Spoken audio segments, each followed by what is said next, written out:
지금은 라디오 시대. 지금은 라디오 시대. 지금은 라디오 시대. 지금은 라디오 시대. 다 같이 들어보자. 지라시 1시부터 6시는 채널 고정.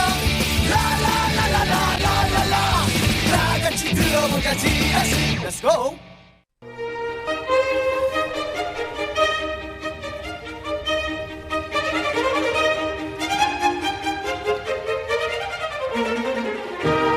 자영업 및 소상공인 여러분께 정말 조금이라도 도움이 됐으면 하는 바람으로 풀어봅니다. PPL 듣기평가.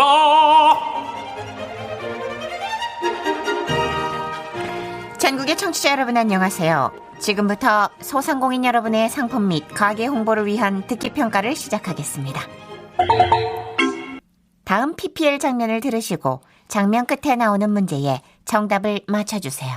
본 장면은 4964님이 운영하시는 국제문화센터 간접 광고를 포함하고 있습니다. 화투, 말이 참 예뻐요. 꽃을 가지고 하는 싸움. 근데 화투판에서 사람 바보 만드는 게 뭔 줄 알아요? 글쎄, 긴 얘기는 됐고 난 돈만 받으면 되니까. 바로 희망.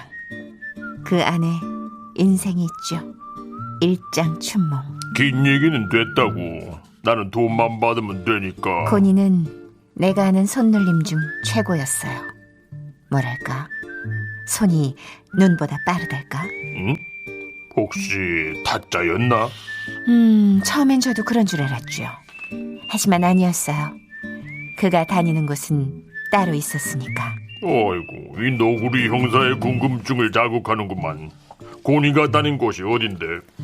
4964님이 운영하시는 국제문화센터. 칠곡 석정중리에 있죠. 리본공예, 가죽공예, 홈패션, 네일아트, 뜨개질까지 손으로 하는 모든 것을 배울 수 있죠. 이거 내가 괜한 질문을 했구만. 나는 돈만 받으면 되니까. 이만 가보지. 그럼. 너구리 형사님, 응? 그래도 곤이 찾고 싶지 않으세요? 뭐 찾고 싶긴 하지만. 고급 정보 하나 드리죠. 곤이는 이걸 잘해요. 이게 뭔데? 글자를 아름답게 쓰는 기술. 4964님의 국제문화센터에도 이 반이 있죠. 어원은 손으로 그린 그림 문자라는 뜻. 손으로 그린 그림 문자라면 설마. 문제 드립니다. 정마담은 너구리 형사에게 고니가 이걸 잘한다고 말하는데요. 손으로 그린 그림 문자라는 뜻으로 글자를 아름답게 쓰는 기술을 가리키는 이것은 무엇일까요?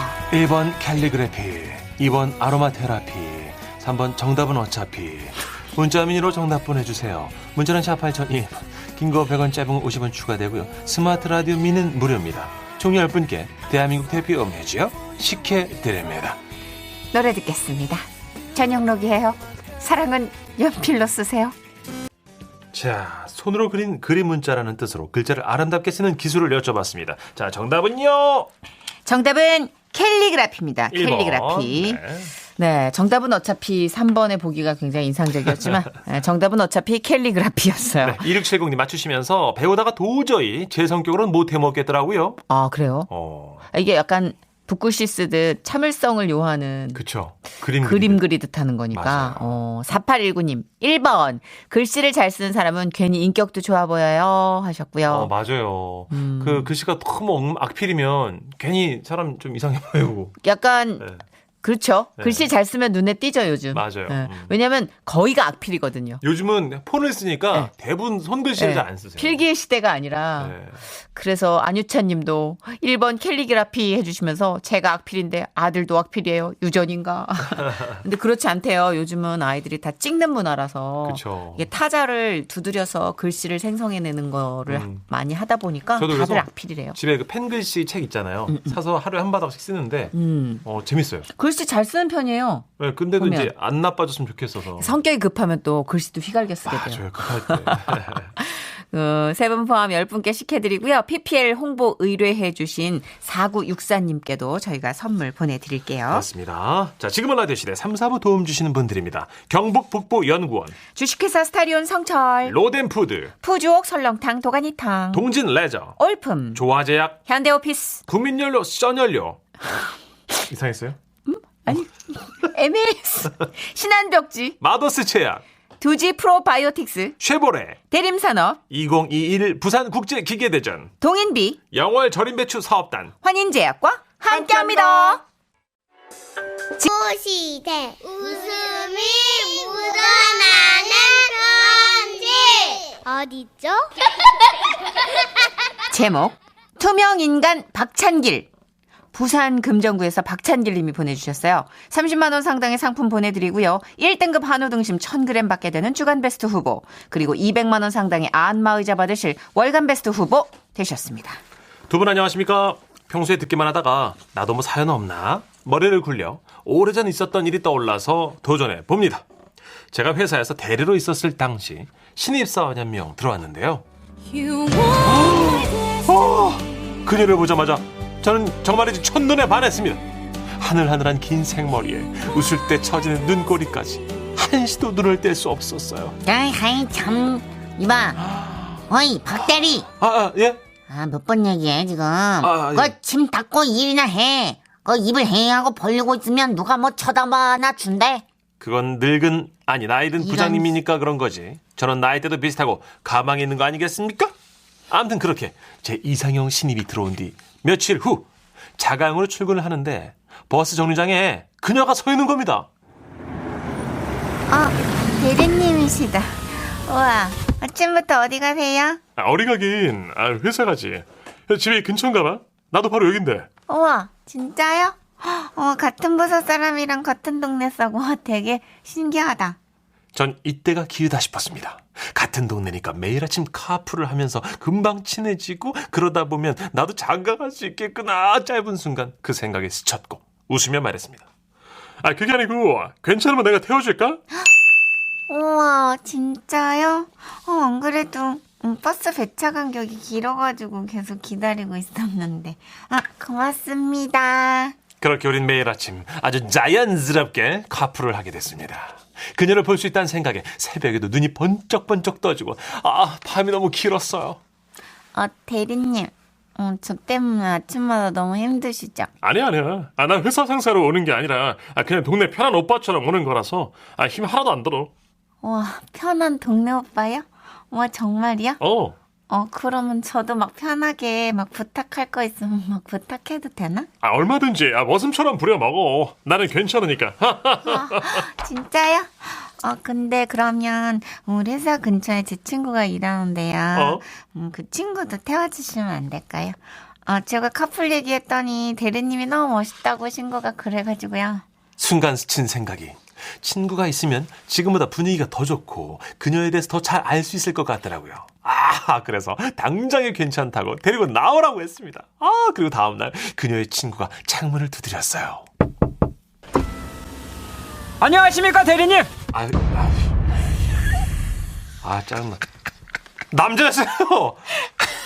창문 두드리는 팔에 근육이 딱 전완근 익히 두꺼가지고 또 턱은 각진 턱에 근육이 딱 키는 구쩍장신에 저는 주눅이 들고 말았습니다. 하지만 그는 어디까지나 그녀의 친구일 뿐 아무 사이 아니잖아요. 저는 운전석, 그녀는 제 옆자리, 그 덩치는 뒷자리에 앉히고 출발했습니다. 형님 감사합니다. 형님으로 불러도 되죠? 동네 형님이니까. 네. 그렇게 하세요. 예. 형님 뒷자리에 있으니까 말소리가 잘 안 들리네요. 뭐라고요 형님? 그러면서 뒷좌석에 앉은 그 남자는 저와 그녀 사이로 고개를 쑥 내밀어 마치 세 사람이 앞좌석에 탄 것처럼 대화를 나눴습니다. 그런데 그때 갑자기 큰 나뭇잎 하나가 떨어지면서 제 시야를 가렸고 급정차를 했는데요. 너무 놀랐어요. 괜찮아? 다친 데 없어? 너 어디 부딪힌 거 아니야? 많이 놀랬지? 형님 잠시만 길가에 세워주세요. 안 되겠다. 야 너 뒷자리로 와. 아니면 그 정도로 그렇게 뒤에 나랑 같이 타자. 뭐지? 그때부터였을까요? 제가 그 둘을 태우고 다니는 기사가 된 게 다음 날부터 두 사람은 자연스럽게 나란히 뒷좌석에 탔고 저는 앞좌석에 혼자 외롭게 타게 됐는데요. 뭐랄까 투명인간 된 것 같은 그런 기분 어떤지 아십니까? 우와, 그거 뭐야? 어? 뭐가? 그 몸으로 아, 이거 나한테 얘기한 거구나. 어제 공방에서만 나온 반지인데 어때? 뭐 갖고 싶어? 나한테 물어본 게 아니고 둘이 하는 아, 얘기구나. 이거 나 잠깐만 껴봐도 되나? 진짜. 룸미러로 그럼. 비친 그들을 보는데 제 눈치를 슬슬 보면서 손을 잡더라고요. 네. 저는 도저히 그 모습을 지켜볼 수 없어서 차를 수리 맡겼다고 둘러대고 대중교통을 이용했습니다. 버스 정류장에 서 있는데 웬 차 한 대가 서더라고요. 우와, 대리님 안녕하세요. 차 샀어? 좋은 아침입니다, 형님. 또 그 자식이 얼굴을 들이밀더라고요. 형님 타세요. 저희가 회사까지 태워드릴게요. 아니야. 그냥 난 버스 타도 괜찮아. 에헤이, 타세요, 형님. 그동안 저희 커플이 신세진 것도 있는데 차 수리 끝날 때까지 태워드릴게요. 타세요, 얼른. 커플? 저희 커플? 이런 그 커플은 앞자리, 저 혼자 뒷자리. 그냥 위치만 바뀌었을 뿐 투명 인간이 된 건 매 한 가지였습니다. 그렇게 일주일을 타고 다니다가 다시 전 제 차를 운전해서 다녔는데요. 자, 진짜 다시 생각해도 눈물이 납니다. 에휴. 아무튼 그 둘은 제 차에서 연애를 시작하고 결혼까지 했어요. 그렇습니다. 뭐 어떻게 마무리할지 모르겠네요. 이상 투명인간 박찬길이었습니다. 속상하다. 그래, 내가 아까 기분이 쎄했어. 친구 하나 더 태운다 그랬을 때. 인연이라는 게 따로 있는 건가 봐요. 꽃님이 목소리부터가 불안했어. 이봉선님, 설레 발치는 거 보니까 해피엔딩 아닐 것 같은 불길한 예감이 들었네요. 김지연님, 둘이 연인 됐네. 됐어. 김규리님, 이런 호구 잡혔네요. 차 태워주는 건 좋은 게 아닌데. 그러니까 김치국 제대로 드링킹 하셨네. 아이고, 남 좋은 일 시켰네. 그렇네. 이게 이런 상황이 많이 있어요, 근데. 네. 근데 이렇게 해서 그냥 접어 넣으면 안 되고 계속 그라운드를 달리셔야지 모레도 하나 딱 내 인연을 만나지 않나. 그렇죠. 어차피 안 돼라는 생각에 이 한 번의 기억으로 접어 넣으시면 안 돼요. 내 발제 무슨 여자야 하면 안 됩니다. 안 돼요. 네. 계속 달려야 되고 카풀도 계속 하셔야 되고 매력 있는 여성에게 계속 자신을 어필하셔야 된다고 저는 생각합니다. 예, 우리 찬길님 화이팅입니다. 네. 이 노래 제목이 오늘따라 왜 이렇게 스산하냐. 추가일입니다. 나 같은 건 없는 거. 잠시 후 6시 5분부터 표창원의 뉴스 하이킥이 방송됩니다. 웃음이 묻어나는 정선이 문천식에 함께해 지금은 라디오 시대. 지금은 라디오 시대.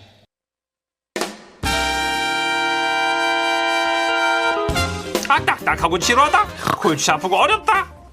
법에 대한 고정관념을 깨부숴드립니다. 생활 밀착형 법률 상담 서비스. 지라시 법률사무소 문앤정. 법조계의 수호천사 손소 변호사님 오셨습니다. 어서 오세요. 네, 안녕하세요. 어서 오세요. 제가 조금만 좀 끼가 있었으면은 네. 저도 인사할 때 앞에 아자를 붙여서 할 텐데. 그렇죠. 네, 하고 싶은 마음은 있는데 제가 못 하네요, 그러면. 저는 박치라 못 차고 들어가요. 아니, 변호사님이 웃음까지 주시면 제가 뭐 합니까, 변호사님? 어떻게 이렇게 쪼개가지고 그 짧은 시간에 딱 하고 야 노래인 줄 알았어요. 네. 자, 첫 번째 짧은 질문부터 좀 들어가겠습니다. 직업 정신을 발휘해서요. 네. 그 죄송한데 예. 연필은 왜 들고 있는 거예요? 자기가 할 것도 아니에요. 지적 허용이 있어가지고 학구적인 어떤 느낌을 들고 있습니다. 근데 약간 공부보다는 좀 미술 연필 같은데요? 사비 연필 들고 학구적이래. 자, 홈페이지로 익명으로 요청하셨습니다. 할게요. 얼마 전 한 학원에서 제가 평소 배우고 싶던 수업을 한다는 거예요. 원데이 클래스. 그러니까 하루에 배울 수 있는 강의라길래 신청하려고 했는데요. 수강료가 생각보다 비싸서 문의를 했더니 원장이 직접 강의한다는 거죠. 그래서 뭐 조금 비쌌지만 원장이 한다니까 믿고 등록을 했죠. 그런데 수업을 들으러 갔더니 막상 원장은 나오지 않았고 일반 강사가 수업을 하는 거예요. 그래서 수업이 끝나고 나서 학원 측에 문의를 했더니 원장이 또 그날 굉장히 바쁜 일이 있어서 못 나왔다고 이해해달라고 하는 겁니다. 또 원장이 전화로 강사한테 어떻게 수업해야 할지 알려줬으니 수업 퀄리티도 똑같다고 하더라고요. 저는 이거 다 됐고요. 환불받고 싶은데 학원에선 또 이건 규정이 없다면서 거부합니다. 혹시 전액 환불 받을 수 있나요? 아니면 부분 환불이라도 받고 싶은데 어떤 기준으로 얼마나 받을 수 있을까요? 어허, 야, 특이한 사연이네요. 와, 이거 진짜 특이한데. 근데 이거 진짜 열받겠다. 근데 돈을 이렇게 좀 더 과하게 지불하고 네. 그거를 들었던 건데 무슨 학원, 뭐 요리학원이신가? 뭐든 간에 우리가 그 사람의 네임밸류가 있으니까 이름 보고 지불하는 페이가 있단 말이에요. 그쵸. 근데 거기에 제자나 일반 선생님이 오신다면 그분이 물론 잘 가르치더라도 티켓 파워는 없잖아요. 맞아요. 대리는 아니니까. 대리는 본인이 아니니까. 근데 환불 규정을 모르겠다. 변호사님, 이거 어떻게 됩니까? 환불 원정대 언니들을 부를까? 일단 이것도 계약입니다. 일종의 계약이죠. 예. 예. 돈 지불하고 네. 뭔가를 배우는 거니까요. 네네. 서로가 서로에 대해서 의무를 부담하고 또 그에 대해서 이행을 하는 그런 계약이죠. 네. 그런데 우리 사연 주신 우리 익명의 청취자분께서는 비용을 지불했으니까 네네. 할 거 다 한 겁니다. 네. 그런데 오히려 이 학원 측에서는 약속을 이행을 안 한 거죠. 즉 아예 강의를 제공 안 했으면 네. 뭐 누가 봐도 명확한 겁니다만 강의를 제공하긴 했지만 완전하지 않아요. 이건 불완전 이행으로 볼 수 있을 것 같습니다. 불완전 이행. 예, 이행을 했지만 완전하지 않다. 그럼 불완전 이행이라 하면은 어쨌든 불완전한 거니까 그렇죠. 반 정도는 환불을 네. 받을 수 있는 거 아닌가? 그 채무 불이행으로 볼 수 있을 텐데 네. 이제 전액 환불 받을 수 있냐고 여쭤보셨잖아요. 네. 이거는 안 될 겁니다. 전액은. 네, 일단 배우긴 강의는 배웠으니까. 들었으니까. 예. 네. 다만 그럼 부분 환불 이게 뭐 절반인지 아니면 그 어느 정도 수준일지는 따져봐야겠지만 네. 일단 부분적인 환불은 가능할 것으로 보입니다. 네. 그런데 오늘 그 연필을 갖고 오신 문천식 씨께서 빨리 그려요. 아까 말씀하셨잖아요. 네네. 이거 어떤 수업인지 궁금하다. 네. 그것도 확인을 해봐야 될 것 같아요. 아, 왜 수업 종류에 따라 달라져요? 여러 가지 요소를 다 확인해야 어느 정도 수준의 환불이 가능할지 적합할지를 따질 수 있을 것 같은데요. 우선 어떤 종류냐? 네. 또 이게 원장과 이 일반 강사의 차이가 어느 정도냐? 실력 차가. 네. 특히 이 업계에서 그 업계에서 또는 그 분야에서 원장이 어마어마한 영향력이 있고 원장한테 배우면 그냥 하루에 다 끝난다. 이게 사실 원데이 클래스라고 했잖아요. 네. 저도 뭐 이거를 직접 해본 적은 없지만 하루에 배울 수 있는 거라고 했으니까 혹시 원장한테 배우면 하루에 다 배우는 게 가능한데 그게 아닌 일반 강사에게는 그게 좀 부족하다면 이거는 더욱더 환불의 액수가 더 커질 수 있거든요. 이런 걸 좀 따져봐야 되는 것이고 또 몇 명이 이 강의를 들었는지 네. 함께 들었는지 여부 또 장소가 어땠는지 또 전체 이 강의의 수업의 시간은 어느 정도였는지 등등을 종합적으로 좀 봐야 될 것 같아요. 그렇군요. 특히 저는 약간 좀 화가 나는 게 있습니다. 어떤? 이 학원의 대응. 아, 맞아요. 저도 굉장히 불쾌했어요. 네, 성의 물론 없어. 어떤 뭐 불가피한 사정이 있으면 원장이 직접 강의를 못할 수도 있죠. 네네. 그렇다면 미리 양해를 구하고 맞아요. 사전에 고지를 하고 이제 양해를 구하고 넌 그래도 싫어요. 저는 원장님이 직접 하기 때문에 등록한 겁니다라고 하면 네. 사전에 환불 조치를 해줬어야 돼요. 맞아. 그래야 완벽하거든요. 그런데 그게 아니라 나중에 정작 수업일이 되니까 원장이 심지어 사유도 뭐 건강상의 문제나 그런 것도 아니고 바쁜 일이 있어서 못 왔다. 그래, 너무 성의 없어, 네. 진짜. 그렇다면 이건 정말 바쁜 일이 생겨서 못한 것인지 아니면 처음부터 그냥 일반 강사들이 할 생각으로 이렇게 거짓말을 한 것인지도 의문이 들어요. 오, 진짜. 네, 맞아요. 네. 결국 수업 퀄리티가 수업의 질이 똑같다고 했잖아요. 그런데 이게 수업의 질이 똑같을 수 있습니까? 왜냐하면 우리 청취자분께서 너무 비싸서 좀 물어봤다고 했잖아요. 네. 그런데 원장이 직접 강의하는 거니까 비싼 겁니다. 라고 말을 했잖아요. 그렇죠. 예, 그렇다면은 이거 수업의 질이 똑같다면 만약에 그 학원 측의 해명대로 네. 그러면 원장이 직접 강의해서 더 비싸다는 말도 거짓말이 되는 거예요. 이야, 역시 사람이 배워야 돼. 결국 이 허점을 파고들 수 있는 결국 이 논리. 학원의 해명은 납득할 수 없다. 그렇다면 수학학자를 보는 것 같아요. 수학자. 결국 환불을 받을 수 있으리라고 봅니다. 그런데 그래요? 중요한 것도 액수죠. 비율이고 네. 그렇죠. 만약에 이게 이 수강료가 굉장히 좀 고액이라면 네. 그것도 고려가 돼야 되는 얼마 정도 것이고. 하나? 원데이니까 뭐 한 20만 원 정도 되고 그러지 않았을까요? 원장님한테. 대박. 그죠? 제 짐작인데. 일반 비싸네요. 강사 10만 원? 그 유명한 원장님 20만 원. 반 안 되더라도 어쨌든 형식적으로든 전 받아야 된다고 생각해요. 네네. 근데 문제는 이게 아주 고액이 아니라면 여기에 이 일부 환불을 받기 위해서 써야 되는 시간과 노력과 정신적인 고통이 너무 클 수 있어요. 또 그거를 알기 때문에 학원 측에서는 일단 그냥 슬쩍 시작을 해버리고 듣게 만들고 다 끝나버리게 만들면 그 다음에는 이 소비자가 굉장히 좀 불리한 입지에 처할 수밖에 없거든요. 전 게시판에 한번 올려서 활용하는 것도 네. 괜찮은 것 같아요. 그거는 괜찮습니다. 네, 없는 사실을 얘기하는 게 아니니까. 왜 저희가 여러 차례 다루기도 했죠. 네, 그렇죠. 이거는 소비자로서 실제 있는 사실을 이야기하면서 그에 대한 문제 제기를 정확하게 객관적으로 한다면 이 부분은 법적인 문제는 없는 것이죠. 맞아요. 그렇죠. 원장님 하니까 변호사님 미용실 원장님들도 생각나요. 왜냐면 시술을 원장님이 하는 줄 알았더니 그 스텝이 하고 나서 원장님이 마무리만 한다든지. 또 성형외과에서도 우리 원장님이 하시는 줄 알았는데 뇌쌍꺼풀을 다른 의사가 만들고 막 이런 경우도 있잖아요. 그죠? 뉴스 보면. 그렇죠. 이것도 역시 문제가 됩니다. 맞아요. 특히 이제 조금 전에 그 사연은 어떤 학원인지를 모르기 때문에 약간 추상적이었는데 이 미용실이면은 좀 더 이제 연상이 되죠. 확실하게. 맞아요. 그럴 때 원장은 실력이 있고 또 그에 따라서 비용도 비싸고 반면 그 외에 이제 미용사는 약간 좀 더 비용이 저렴하다라고 하는 것은 어떤 실력의 차이 이런 것들을 스스로가 이제 다 감안하고 가격이 책정된 거잖아요. 맞아요. 그렇다면은 그에 따라서 이루어져야 되는데 직접적인 어떤 미용 시술을 원장이 아닌 다른 사람이 했다고 하면은 그 부분은 당연히 제대로 된 그런 약속에 대한 이행이 아니죠. 염색 예약했는데 여배우 화보 촬영한다고 원장님이 가가지고 염색 예약이 안 되면 되게 빈정상해요. 그러면 또 이게 또 그 배우에 대한 또 이미지가 또 안 좋아질 수 있고 그 배우의 잘못은 아니지만 아니죠. 내가 샵을 바꿔야지.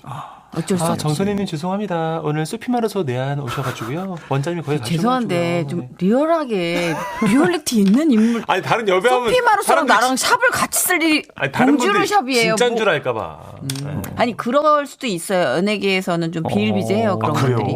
그럼요. 그렇구나. 좀 중심이 더 있는 핫한 인물들 촬영 장소에 좀 쫓아다니는 게 많으니까 그런 것도 법적으로는 아니지만 약간의 소비자와 어떤 그 관계에 있어서는 껄끄러울 수 있다 이거죠. 그렇군요. 뭐 환불 관련해서 이게 소비자 분쟁 해결에 대한 기준이 있긴 한데 이런 경우에 대한 어떤 그 비율, 뭐 환불에 대한 어떤 비율은 구체적으로 있지 않거든요.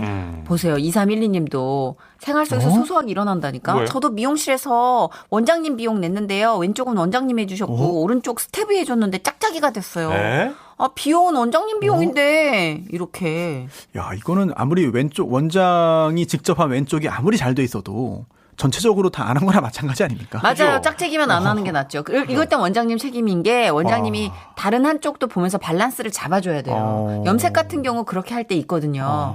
스텝이 반 정도 하면서 원장이랑 같이 하는데 원장이 마지막 톤 조정은 해주는 건데 그걸 안 해주셨기 때문에 이렇게 짝짝이가 되는 거거든요. 그러네요. 여러 가지가 있습니다. 진짜. 오늘 귀한 사연이었네요. 네, 자 본격 생활 속 고민 사연 들어갈까요? 자, 문천식 씨. 네, 안녕하십니까 선희 씨, 천식 씨, 그리고 손수호 변호사님. 저희 재래시장은 정부의 보조를 받아서 노점 위에 천막을 치고 전기와 수돗물까지 들여서 장사를 하고 있습니다. 저희 부부는 그 재래시장 안에서도 해인상회라는 상호를 달고 채소 노점을 하고 있죠. 시장도 요즘은 카드 결제를 많이 해서 저희도 얼마 전 가게에 카드기를 한 대 놨어요. 며칠 뒤 한 아주머니께서 채소를 구입하고 카드 주시길래 결제를 한 뒤 영수증 드렸습니다. 영수증을 제대로 보지도 않고 그냥 쓱 가져가시더라고요. 근데 한참 뒤 이 사기꾼들아, 당장 나와! 아유, 저 무슨 일이신데 그러세요? 눈이 있으면 여기 영수증을 봐봐. 예? 12만 원? 12만 원이 말이 돼? 아유, 이런 사기꾼들 같으니라고. 영수증을 봤더니 아내가 카드기 사용이 처음이라서 숫자에 0을 하나 더 찍는 실수를 했더라고요. 그렇게 12,000원을 12만 원으로 결제하게 됐고 아주머니는 저희 부부의 멱살을 잡고 막 가게가 또 난장판이 됐습니다. 옆에서 장사하시는 다른 분들이 말려서 겨우 진정됐는데요. 진짜 실수 맞아? 당신들 일부러 손님들이 영수증 확인 제대로 안 하니까 일부러 그렇게 숫자 찍은 거 아니냐고? 아유, 아닙니다. 예, 그냥 드릴게요. 채소값은 내지 마시고. 됐어! 그냥 내가 가세요. 그지야? 나 고발할 거야! 아니, 이만큼 미안하다 했으면 됐지. 고발해요, 그러면 고발해! 너무 화가 나서 큰 소리 쳤습니다. 사실 뒷일이 좀 무섭습니다. 그냥 가만히 있어도 되는 걸까요? 이제 저희 부부를 고발할 제목이 있습니까, 변호사님? 그날 이후로 제가 잠을 진짜 잠 못 자고 있습니다. 차라리 변상을 하려면 하겠습니다. 도와주십시오. 억울하시겠다. 야, 이거 진짜 약간 불리한 상황. 근데 이거 고발해서 아니 이거 모르겠어. 취소하거나 하면 될 문제인데 아주머니 이렇게 화를 내시지? 뭔가 다른 일로 굉장히 열이 받아 계셨다가 여기서 터지신 게 아닌가. 요즘 다들 그렇잖아요. 이건 그냥 충분히 진심 어린 사과로 바꾸고 드리고 서비스 이렇게 드리면서 끝날 수 있는데 영수증 확인 안 했으면 몰랐을 상황이었을 거 아니야라는 거에 화나신 것 같아요. 그래서 사과도 했고 채소값도 내지 마시라고 죄송하다고 했는데 너무 이러시니까. 그 아주머니 생각에는 내가 이렇게 와가지고 따지지 않았으면 그냥 이거는 12만 원 날릴 뻔했다라는 게 괘씸죄에 적용된 것 같아요. 그래서 카드는 어쨌든 취소한 거잖아요, 그죠? 취소했죠. 변호사님 이거 여쭤봐요. 예, 일단 익명을 요청하셨는데 이분께 견과류 세트 보내드리면서 자 여쭤봅니다. 고의가 아닌 실수로 고액의 카드 결제를 했다면 고발을 당할 수 있다 없다. 자, 이 부분은 저희가 좀 마음의 짐을 좀 덜어드려야 될 것 같습니다. 네, 걱정할 거 없다. 우와, 나이스. 오, 다행이다. 다행이다. 이제 걱정하지 마시고 주무세요. 주무세요. 네, 이건 좀 걱정하지 마십시오. 네. 자, 어떤 이유로 걱정을 안 해도 되는지 좀 설명을 해주세요. 조금 전에 이제 그 아주머니가 뭐 고발할 거야 그랬잖아요. 네. 근데 우선 엄밀히 보면 이제 고소가 되겠죠. 피해자니까 그쵸. 피해자 본인이 이제 문제 제기를 하겠다라고 하는 거니까 고소할 거야라고 하는 걸 텐데 그러면은 문제 삼는 게 뭘까 한번 생각을 해봐야 됩니다. 그냥 저 사람 나쁜 사람이에요. 뭐 장사를 제대로 안 해요. 뭐 저를 속이려고 했어요. 이거 자체는 도덕적인 비난은 뭐 자유니까 할 수 있어도 법적으로 처벌 대상은 아닙니다. 그렇다면 이거 일부러 12,000원을 12만 원으로 이게 눌러서 카드사로부터 12만 원을 받아가려고 했다. 이런 주장이잖아요. 네. 고소를 한다면 사기죄입니다. 사기죄로 고소를 하는 거라고 이제 짐작을 하는 거예요. 된다면, 그런데 이 사기라는 거는요. 고의로 했을 경우에만 성립합니다. 즉 고의와 또 약간 다른 게 이제 과실이죠. 실수로. 실수로 사기를 범한다는 거는 없어요. 그렇죠. 예를 들어서 사람을 이제 다치게 하는 거, 이거 일부러 때려서 다치게 하면은 뭐 상해죄 또는 뭐 폭행치상죄 등이 됩니다. 그런데 그게 아니라 일부러 때린 게 아니라 실수로 다치게 할 때도 이제 과실치상. 맞습니다. 과실치상. 이거는 다치게 만들려고 한 건 아닌데 실수로 다치게 한 거거든요. 이럴 경우에는 예외적으로 처벌을 합니다. 과실치상을 처벌한다는 규정이 있기 때문에. 그런데 우리 형법을 보면은요, 과실 사기, 게다가 또 이건 사기 성공한 것도 아니에요. 사기 미수죠. 맞아요. 예, 과실 사기 미수죄라는 건 없어요. 그래서 고의적으로 범행을 이제 사기를 시도했다면 처벌 대상이 되지만 그게 아니라 실수니까 이거는 처벌 대상이 되지 않습니다. 다행이네. 근데 이게 이제 고의냐 실수이냐를 구분할 기준을 좀 마련해야 오해가 없을 것 같아요. 저는 항상 나왔다. 여기 MBC 와서 정선희 씨의 이런 사전에 저희가 다 짜고 하는 게 아니잖아요. 와, 이런 그 다음 단계의 질문을 받으면 너무 기분이 좋습니다. 항상 고의와 과실의 그 구분 중요하고요. 아니, 이 아주머니가 계속 오해를 하시니까. 맞아요. 그래서 답답해서. 만약에 정말 사기죄로 고소를 당했다. 그래서 수사관이 불러서 이거 사기 아닙니까? 이거 일부러 12만 원 찍은 거 아니에요? 라고 한다면 어떻게 해야 되는가? 중요한 단서가 하나 있죠. 바로 이 카드 단말기 사용이 이번이 처음이었다. 그러네요. 네. 그리고 또 중요한 것 중에 하나는 뭐 짐작입니다만 혹시 뭐 과거에 뭐 전과가 있는지 이런 것들 또는 뭐 연령이라든지 기타 사회생활 그런 것도 보는군요. 그럼 이런 걸 두루 고려해서 왜냐하면 이 고의인지 과실인지 아무것도 없는지 이런 거는요 사람의 마음이잖아요. 그 당시에 다른 사람이 어떤 사람의 어떤 속마음을 완벽하게 안다는 거는 어려워요. 불가능한 일이에요. 그러니까. 네. 신이 아닌 이상 어떻게 나도 나를 모르겠는데. 그러니까. 네. 그래서 기타 그 당시에 여러 외부적으로 표현된 정황을 가지고 짐작을 하는 거거든요. 따라서 다양한 요소들이 이제 참고가 되는 겁니다. 그런데 실제로 이렇게 전통시장 안에서 장사를 하면서 이제 최근에 이제 카드 단말기를 설치를 했고 또 사용이 능숙하지 않고 또 그러다 보니까 이런 실수가 나왔다. 그렇다면 이거는 고의가 있었다는 판단을 받을 가능성이 저는 사실상 없어 보입니다. 아, 오히려 다행이다. 멱살을 잡혔거든요. 네. 이거 폭행입니다. 이야, 그렇구나, 진짜. 오. 그럼 그리고- 소리 질렀잖아요, 그럼. 네, 그리고 가게가 난장판됐다고 그랬잖아요. 네. 이거 업무방해입니다. 오. 그리고 또 이거 뭐 사기다, 이거 뭐 범죄 저질렀다, 이거 돈 뜯어가려고 명예훼손. 했다. 이거는 또 신용훼손죄가 있습니다. 아, 신용훼손도 있어요? 네, 이거 허위사실 유포, 뭐 기타 속임수로 예. 어떤 그 신용을 훼손한 경우니까. 장사하는 분들이. 네, 이거 성립 가능성 다 적극적으로 좀 봐야 될 것 같아요. 오, 그렇군요. 그래 그 아주머님 너무 과했어. 맞아요. 뭐든 예. 과하면 그러니까요. 안 돼. 예. 옆에 있는 다른 그 장사하는 분들이 말려서 진정됐다고 그랬잖아요. 네. 이거면 그러면 뭐야 이거 다른 그 지나가던 그런 예비 고객들도 맞아, 그걸 다 들었다는 오해하실 거거든요. 텐데. 네. 이런 부분들 오히려 피해자예요. 아우 이젠 진짜 마음 편해지셨겠다. 그러게요. 아유, 네, 정말. 걱정할 거 없다. 이렇게 전문가가 말씀을 해주시면 진짜 그 힘이 있단 말이에요, 위력이. 아, 정말 다행이에요, 그죠? 아, 네. 그리고 이런 비슷한 예가 많더라고요. 지금 올려주신 아, 분들도 네네. 뭐 알바생이 그 600만 원으로 카드를 긁었대요. 원래 얼마인데요? 6천 원인데. 6,000원을요? 네. 아, 근데 확인하고 다 서명하는데. 그 사장님이 정말 시겁해서 아이고. 바로 고쳤다고. 예. 그럼 변호사님, 그 영수증 서명할 때도 확인을 네. 해야겠네요. 당연히 해야죠. 저 같은 경우는 예. 허세 떠느라고 아. 됐어요, 계산해서 이렇게 막 하거든요. 그럼 예. 안 되겠네요, 그죠? 안 되죠. 야. 맞아. 그 시간이 지날수록 불리해질 수 있으니까. 그러네요. 바로바로. 음. 자, 0995님도 예. 밥을 먹었는데 카드기가 안 긁힌다면서 2장을 번갈아 긁었는데 집에 왔더니 밥값이 3번 찍혔더라고요. 택시 타고 가서 돌려받았습니다. 네. 내 택시비. 네. 그쵸, 이것도 참. 택시비 날아갔네요. 음. 어. 그래도 어쨌든 바로 잡을 수 있을 때 빨리 시간 끌지 말고 바로 잡아야 될 것 같아요. 그래야겠네요. 아, 네. 오늘 아주 명쾌하게 위로의 그 조언을 해주신 손수 변호사님 감사드리고요. 네. 다음 주에 뵙겠습니다. 네, 감사합니다. 안녕히 가세요. 안녕하세요. 9273님이요. 퇴근길에 5살 아들 하원하는 거 데리러 가며 들어요. 아들내미 하루 종일 보고 싶었어요. 하셨어요. 어린이집에 네. 등원한 지 얼마 안 됐구나, 아가가. 진짜. 아유, 그 엄마 보고 싶지. 어쩜 이렇게 사랑하셔 그래. 그럼요. 막 그냥 그거 막 달려가는 거지. 막 맞아요. 볼에 뽀뽀, 폭탄 뽀뽀. 그럼요. 막 네. 한 10번씩 해주려고. 자, 오늘 끝곡 김호중 씨의 퇴근길이라는 노래인데요. 네. 4141님 외에 많은 분들이 신청해 주셨어요.